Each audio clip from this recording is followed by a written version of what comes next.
Hello. This session is specifically for Dee Dee, but you are welcome to join in. This actually will apply to all of you that have challenging ancestors that are difficult to find. So Dee Dee posed the question, what do I do when I have a great-grandfather and I only have a name and I can't find any records anywhere? So there's a couple of possibilities. One, the name could be wrong.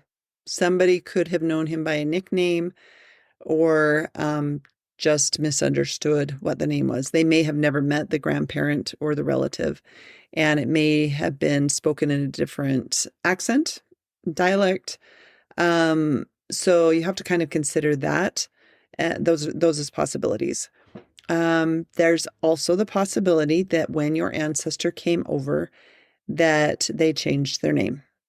I was talking with somebody just a couple weeks ago, and they said when they came over, they were from Denmark, but when they saw a big sign that said BARR when they got off the ship, that they took that as their last name. So sometimes they wanted to have a change of identity. Sometimes people were running from the law, and they may have changed their name. Most of the time, the name change happened when they arrived here and they said their name, and generally they were illiterate. And so whoever was filling out that passenger list wrote it the way they thought they heard it. So you've got to be creative and just know that you've got to search in many different ways. So there are some ways that you can search using what's called a wildcard, which is inserting an asterisk or a question mark in the middle of a word. So a question mark will replace one letter, and a asterisk will replace multiple letters. So for instance, I have actually an Italian, well, quote, Italian grandfather. His name supposedly is Antony Boni, and he was born in Rome, Italy in 1774. We have no sources. This has just been in the family tree since I was born, before I was born. He had a son named John Bowman, B-O-M-A-N, but it's also spelled B-O-W-M-A-N in some of the records. The one record that I did find, it was spelled B-O-M-A-N. And he's kind of my elusive relative. He was during a difficult time to find records, which was in 1821 in Roxbury, Massachusetts, is where he was born. I am holding out hope that something will surface. I haven't spent as much time digging into him. I spent about a day and a little bit here and there, but that maybe records will surface, especially with the full-text search. Another thing that you want to make sure is that you have searched for all of his descendants for every single record that you can find. So if there's only one descendant, that does make it a little bit more difficult. Make sure that you've got naturalization record for this person. You will want to look in the censuses and see if it says NA at any point after they arrived. If they did, then there should be a naturalization record. Now, every state is different, but you can go to the FamilySearch Wiki and you can look for that, for naturalization records, and you can learn a little bit more about what states had and what's available. Death certificates, marriage records, those are things that may have information about family. The next thing I would do is I would search for the Italian records collections that they have on FamilySearch. FamilySearch has civil registration records post 1866. They also have Catholic parish records pre 1866. And you can also look for immigration records on FamilySearch. Another thing that's important is going to understand the naming patterns that they had in Italy or the country of origin where your family comes from. So I'm going to show you, I'm going to share screen. I'm going to show, let's see, here we go.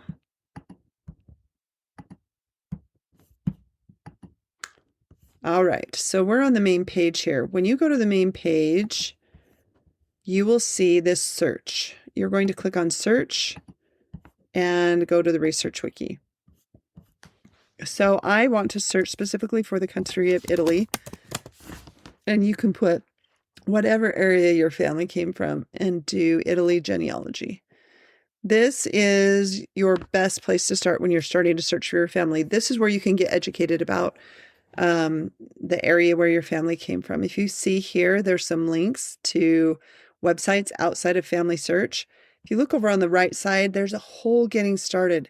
Every single area of the world that we have added to the wiki has a beginning research of what you can do.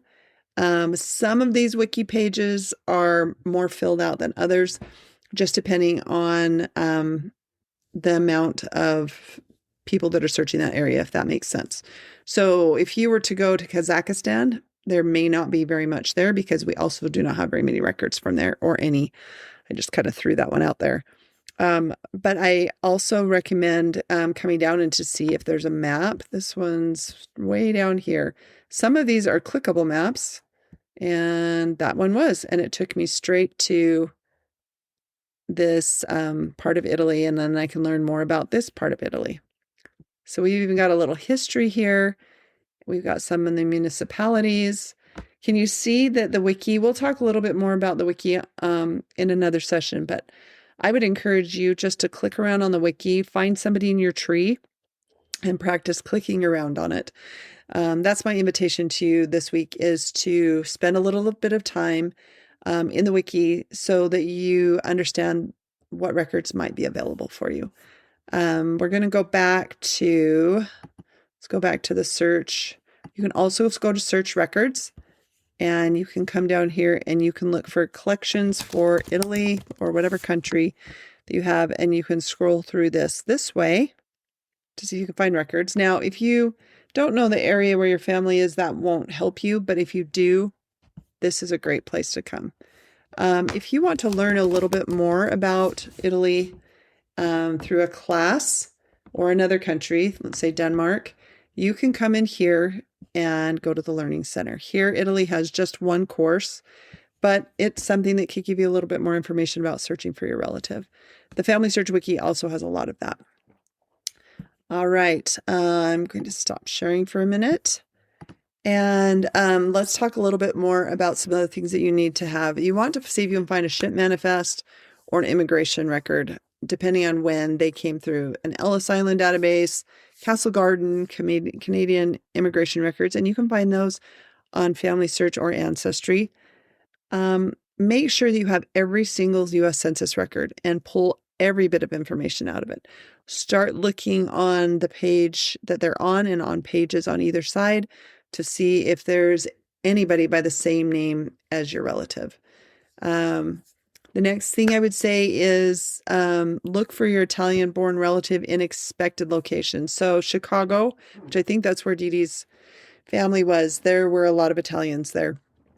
Find everything you can about all of the extended family, associates, neighbors, and I would use the full-text search. So we'll be talking more about full-text search in a future episode, but that's a very important one to use. You can search the U.S. Census records for anybody by that last name. Just search that name and see where they're located. That may give you clues of other relatives that came over by that last name. And then check the neighbors. See where other people that were living next to them came from. That may give you a clue of somebody that came over on the same ship. So you could look for passenger lists for the neighbor. And then you may all of a sudden see your relative there. And it may have just been that there was a smear and it was a little more difficult for the indexer to write that name out. Another thing is DNA.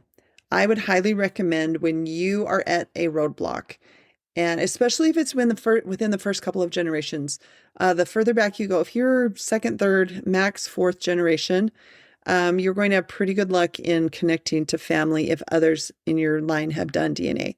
So if you've got a European ancestor, I would highly recommend that you either take the MyHeritage DNA test or upload your results from Ancestry. You can download them and then upload them to MyHeritage and see what connections you find for your family over there. And if you have any more questions about DNA, we can talk about that in another session. You can also join Italian genealogy groups on Facebook, social media.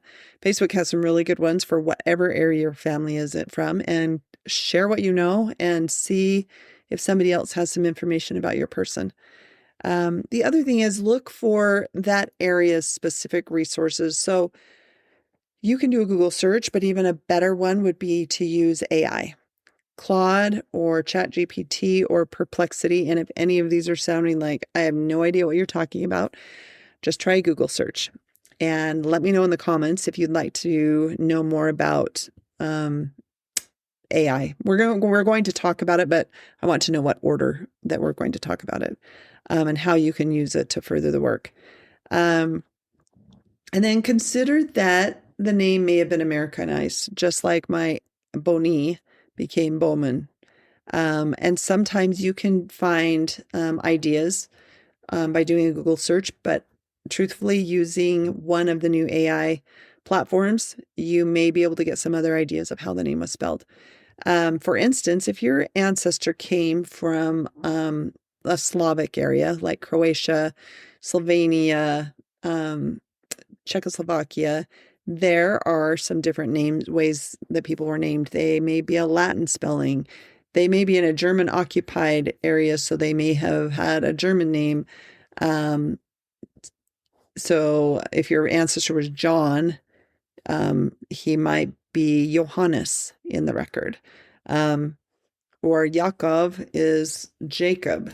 So you just have to do a little searching to see if you can figure out what an alternative name would be. Now, just know that sometimes people just pull a random name out of the hat and it doesn't even make sense. And that does really end up making it very difficult to find them. And then the last thing I would say is if they were married, which if it was your grandfather, he would have been married, check for records under the wife's maiden name. See if you can find him through her. Those are a few tips. I hope those help. One of the best things that you can do is go to the Family Search Wiki and really get familiar and comfortable with that. That will help you as you start to search your tree and look for ancestors that need help. So my challenge to you this week is to get into the Family Search Wiki, click around, don't be afraid, look on your tree for a state or a nation, and learn a little bit more about what records are available. Have a great week, and we'll see you next time.